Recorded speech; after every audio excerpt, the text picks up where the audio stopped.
Había una vez, en un pequeño pueblo costero, un hombre llamado Hugo.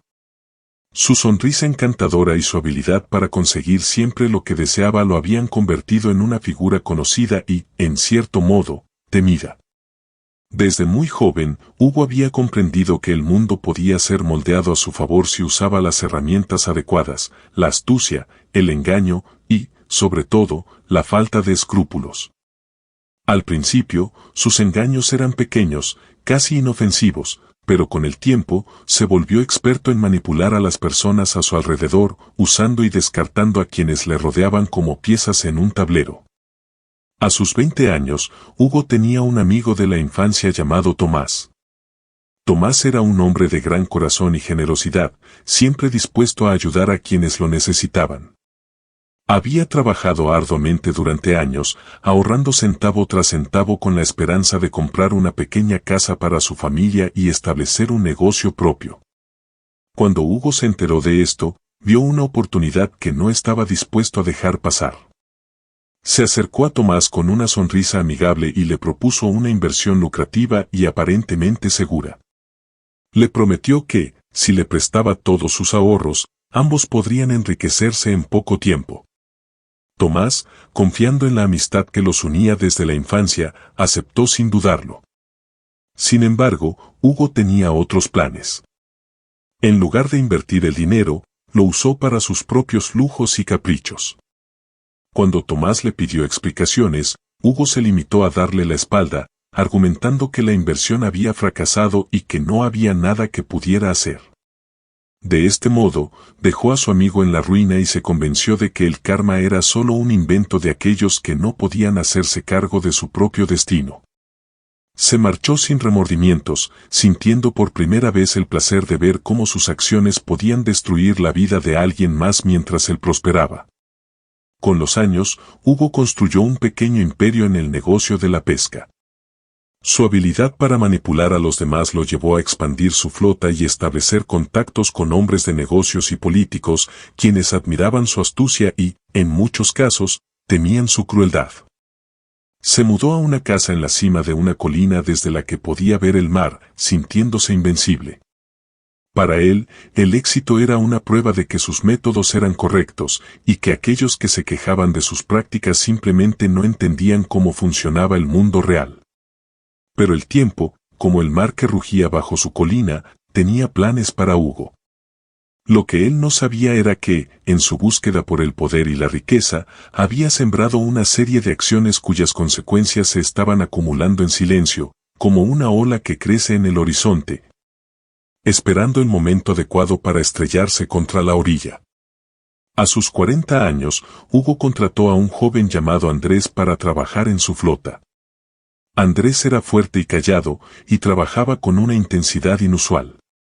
Hugo, acostumbrado a tener empleados sumisos, notó rápidamente que Andrés tenía algo diferente en la mirada, pero no le dio mayor importancia. Sin embargo, lo que Hugo desconocía era que Andrés era el hijo de Tomás, su amigo de la infancia, el mismo hombre que había dejado en la ruina tantos años atrás. Andrés había escuchado la historia de su padre desde niño y había crecido con un resentimiento silencioso hacia el hombre que había destruido a su familia.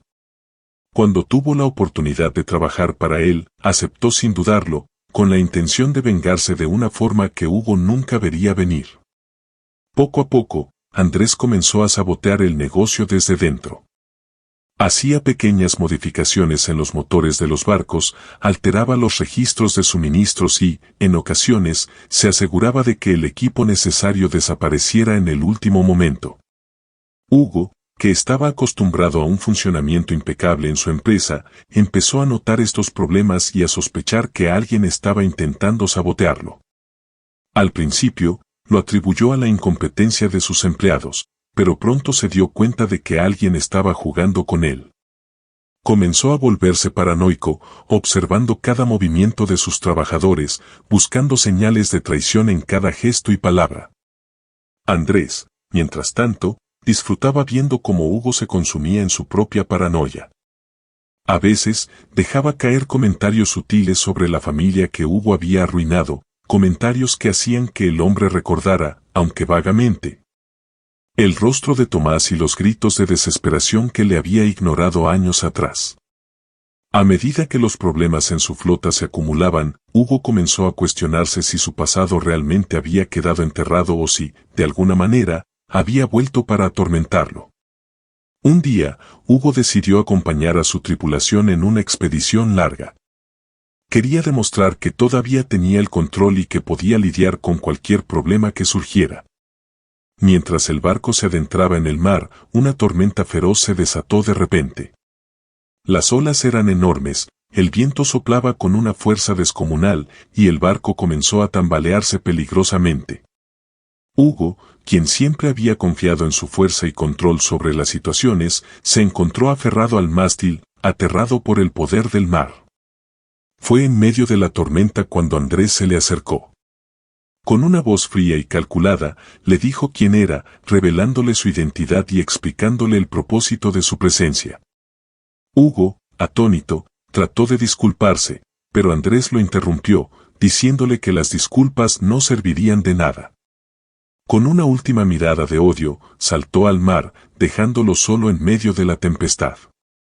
Hugo, completamente desorientado, trató de recuperar el control del barco, pero las olas lo arrastraron, y pronto se encontró sumergido en el agua, luchando por mantenerse a flote mientras su vida parecía desvanecerse ante sus ojos. Fue entonces cuando experimentó algo extraño. En la oscuridad del mar, una figura luminosa apareció frente a él, flotando en el agua, rodeada de una luz suave y serena. Era una mujer de aspecto etéreo, cuyos ojos lo miraban con una mezcla de compasión y juicio. Hugo sintió un escalofrío al darse cuenta de que aquella figura representaba algo más grande que él, algo que trascendía su comprensión. Era la personificación del karma, el reflejo de todas las acciones que había tomado a lo largo de su vida. La figura extendió una mano hacia él, y, de pronto, imágenes de su pasado comenzaron a surgir en su mente. Vio a Tomás, el dolor en sus ojos cuando lo dejó en la ruina, vio a los empleados que había explotado sin piedad, las familias que había destrozado por su avaricia y su egoísmo. Cada imagen era un golpe en su corazón, un recordatorio de las vidas que había afectado sin remordimiento alguno. Hugo, abrumado por la culpa, suplicó a la figura que le diera otra oportunidad. Prometió cambiar, prometió redimirse si se le permitía vivir. La figura lo miró en silencio, como si estuviera evaluando sus palabras, y luego desapareció, dejándolo solo en la inmensidad del océano. Cuando despertó, Hugo estaba tendido en la orilla de la playa, empapado y exhausto. No recordaba cómo había llegado allí, pero sabía que algo profundo había cambiado dentro de él. Decidió dedicar su vida a corregir los errores de su pasado, a sanar las heridas que había causado y a vivir con humildad y compasión. Fundó una organización para ayudar a las familias de pescadores, empleó a los jóvenes del pueblo y se dedicó a mejorar las vidas de quienes lo rodeaban. Con los años, Hugo se convirtió en un hombre diferente, pero el recuerdo de sus errores siempre lo acompañaba. En las noches silenciosas, escuchaba ecos de las voces de aquellos a quienes había lastimado, y sabía que, aunque había encontrado la redención, el karma nunca lo olvidaría por completo. Cada acto de bondad que realizaba era un paso hacia la paz que tanto anhelaba, y, al final de su vida, pudo encontrar un resquicio de tranquilidad, sabiendo que, aunque había cometido errores, había tenido el valor de enfrentarlos y de tratar de enmendarlos.